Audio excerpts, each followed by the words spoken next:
ధర్మస్థల కర్ణాటక రాష్ట్రంలో నేత్రావతి నదీతీరంలో ఉంది. గుడిని ఎవరు కట్టించారు? అన్నప్ప స్వామి ఎవరు? ధర్మస్థల పేరు ఎలా వచ్చింది? ఇప్పుడు తెలుసుకుందాం.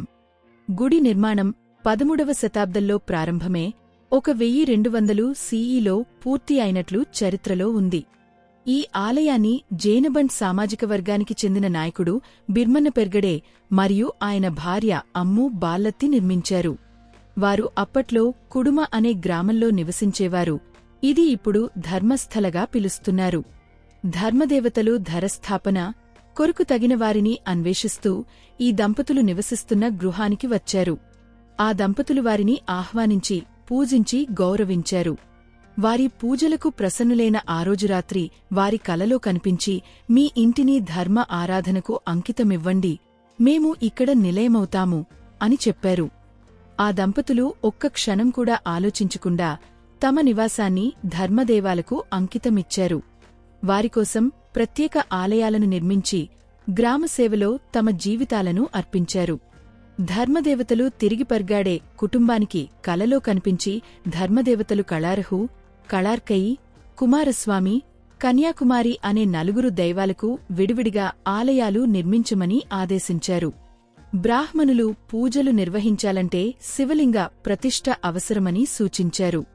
అప్పుడే అన్నప్ప స్వామి ముందుకు వచ్చి, నేను తీసుకొస్తాను అని చెప్పి వెళ్లాడు.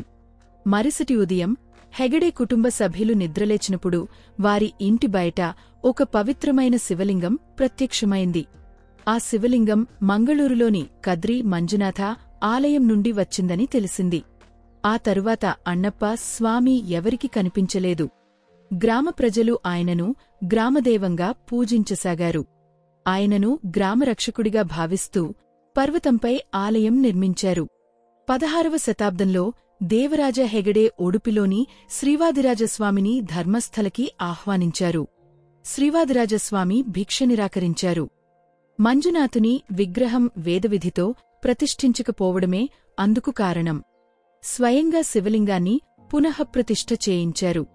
శ్రీవాదిరాజస్వామి ఈ ప్రదేశానికి ధర్మస్థల అని నామకరణం చేశారు. ధర్మస్థల అంటే దీర్ఘకాలంగా ధర్మానికి నిలయం. ఈ ఆలయంలో మంజునాథేశ్వరుడిగా శివలింగ రూపంలో పూజించబడతారు. కళారహు, కలర్కాయి, కుమారస్వామి, కన్యాకుమారి వీరు రక్షక దేవతలుగా పూజించబడతారు. ఆలయ ప్రాంగణంలో జైన తీర్థంకరుడు చంద్రప్రభుడు ఆలయం కూడా ఉంది. మహాశివరాత్రి, లక్షదీపోత్సవం, మహామస్తకాభిషేకం పండుగలు విశేషంగా చేస్తారు. ఈ ఆలయ నిర్వహణ జైన్ మతస్థుల ఆధ్వర్యంలో పూజాధికాలు హిందూ పూజారులచేత నిర్వహించబడుతూ ఉన్నాయి. దైవవాక్కు పలికేవారిని డెలాపాదిత్య, మనవైలిత్యాయ అంటారు. ప్రస్తుతం ధర్మస్థల క్షేత్ర పాలకులుగా 21వ ధర్మాధికారి పీఠాన్ని పద్మభూషణ్ డి వీరేంద్ర హెగ్గడే అధిష్ఠించారు. ధర్మస్థల చుట్టుప్రక్కల 25 ప్రాథమిక పాఠశాలల స్థాయి నుండి ప్రొఫెషనల్ కాలేజీల వరకు వివిధ విద్యా సంస్థలు ఉన్నాయి. పురాతన వస్తువుల కొరకు ఒక మ్యూజియం ఉంది. దీనిని మంజుష మ్యూజియం అని పిలుస్తారు. ధర్మస్థల పుణ్యక్షేత్రాన్ని సందర్శించే భక్తులకు ఉచిత భోజన, వసతి సదుపాయాలను కల్పిస్తుంది. ఇలాంటి మరిన్ని ఆసక్తికరమైన విషయాలు తెలుసుకోవడానికి ఇప్పుడే సబ్స్క్రైబ్ చేసుకోండి.